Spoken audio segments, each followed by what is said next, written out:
Welcome to the world of Zip System building enclosures, where we believe in striving for optimal air, water, and thermal management, no matter the region or climate. Because when you have the right products to do the right job the right way, the first time, you're building to a higher code, the Zip Code. I'm Jake Bruton, and today on the Build Show, we are in Columbia, Missouri at a house that Aarow Building built for me and my family. This is my personal house.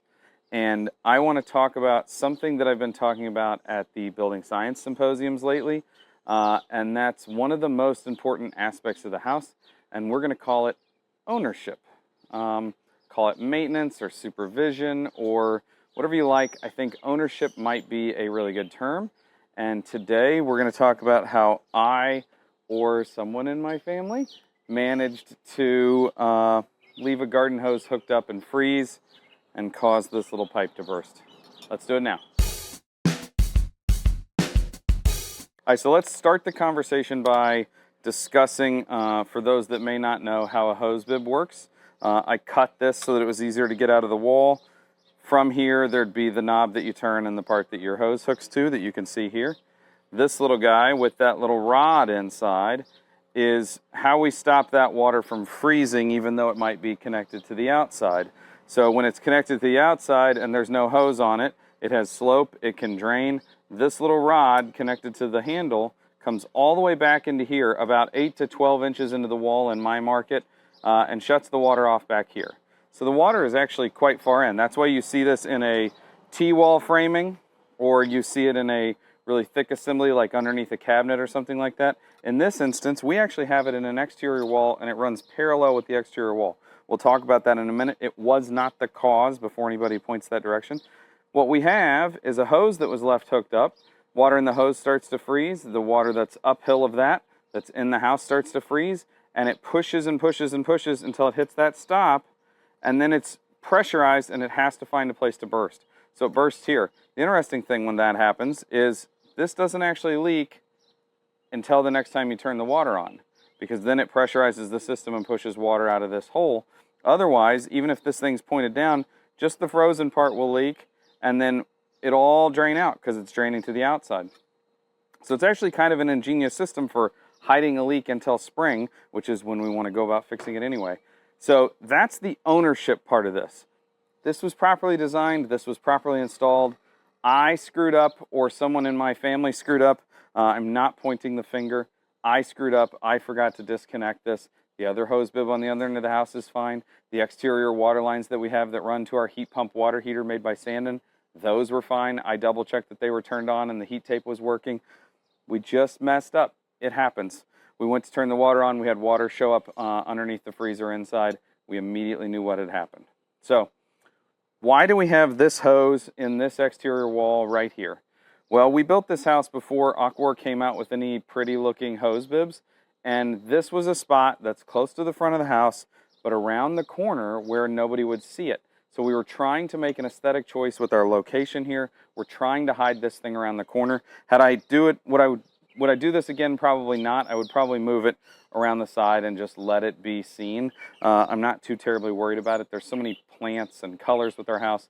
This is not the thing that shows. But at the time, we thought we were making the right conscious choice here. So let's talk about how we keep this from freezing next time, or why this is in the exterior wall. Let's do that first.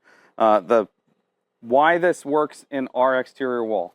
We have a 2x8 wall with R6 insulation continuous on the exterior, meaning that we used a 2x8, 7 1/4, plus an inch of insulation on the outside. That 7 1/4 wall, that inch of insulation is connected to our zip sheathing. We actually use Zip R6. We have 0.43 completion air leakage, ACH 50 air leakage on this house. So there's no air moving through the wall challenging our insulation assembly. You could have a really thick wall, but if you had really poorly sealed sheathing and you just had air challenging that insulation, you'd have lots of little pockets where it really doesn't give you the R value that you think it is. I had our fiberglass installer one time tell us that if you can put your thumb in, like where we cut around an electrical outlet, if you can slide your thumb in without touching that insulation, you've now challenged roughly a square foot. or a foot in each direction around that little spot. So it's very important that we have properly installed insulation, which we have here. We have that Zip R6, no air leakage basically going through the wall. We have 2 inches of continuous spray foam. We were very smart when we built this. We did 2 inches of spray foam, 2.5 actually, and then ran our mechanicals, our electrical, our plumbing, all inboard of that. So there's nothing trapped in spray foam where we can't just get things out. This passed through spray foam, but it did it in a way that the foam was there first, and we drilled this through second. And then we have blown in place fiberglass. When we built this house, the cellulose was hard to come by in our market for some reason, and we went to our installer and said, okay, we'll do fiberglass. It's that, R 2.5 per inch. So if we have that continuous R6, we have 2.5 roughly inches of closed cell spray foam. That's like what is that, 17.5, 18, somewhere in there. And then we have a few inches of fiberglass. We now have, like, in this instance, R31 outboard of this hose bib. That's better than most people's walls, and this thing still winds up in the wall far enough that you're not going to hit it with a drywall screw. That's why we can make this work in an exterior wall. I would not recommend doing this in a 2x6 wall assembly. I would not recommend doing it in lots of places this way, but because we were building the house, because we were paying attention, we now have R31 outboard of that. That's no different than if it was just inside the house at that point. We don't have that air leakage. We don't have that thermal transfer. So one more basic little thing about the wall that we should think of, that as builders sometimes we forget. We quote R values or air leakage, and we forget to note that if your wall is, say, a 2x6 wall, 5.5 inches wide, and it's 0 degrees Fahrenheit outside, and it's 72 degrees inside, there is a point where that heat transfer takes place. It's not 0 and then the rest of the wall is 72, and it's not 72 and the rest of the wall is 0. Somewhere in there it makes a change between those two temperatures. The continuous insulation pushes that further out because there's less thermal conductivity. The closed cell spray foam pushes that a little further out because it's a very good air seal, and it's a very good thermal barrier. And now we've moved that point where we go from 0 to above freezing is further out in the wall than if we just had, sheathing and drywall and fluffy insulation in between.